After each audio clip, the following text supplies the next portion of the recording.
Sekarang ni nak simpan emas tak perlu lagi bajet beribu-ribu. Macam mana cara dia? Pastikan tengok video ini sampai habis. Like dan save juga untuk rujukan pada masa akan datang.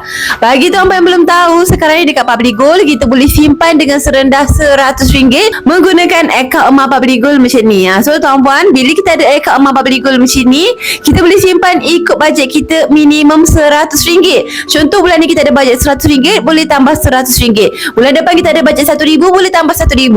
Ikut kepada bajet kita, ikut pada waktu kita nak tambah simpanan emas tersebut pada waktu bila. So bila simpanan emas secara online ni sangat memudahkan kita lah. Tak perlu lagi kita bersiap-siap tunggu ada kereta, tunggu branch buka, baru kita boleh mulakan simpanan emas.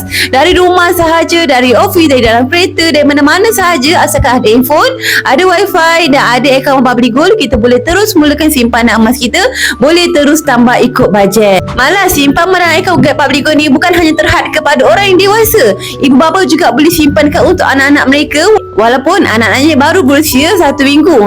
Asalkan ada surat beranak, boleh terus kita buat simpanan emas untuk anak kita.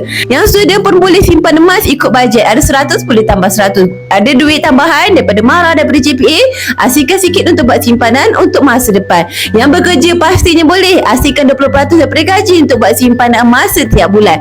Yang suri rumah pun boleh, tak ada masalah. Setiap kali ada duit lebihan, suami bagi cepat-cepat terus buat simpanan untuk diri dulu, baru kita berbelanja.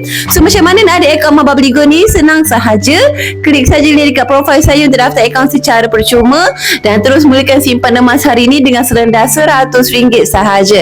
Atau tuan-tuan nak kontak saya, boleh saja kontak di nombor ini untuk saya bantu tuan-tuan daftar akaun dengan lebih mudah.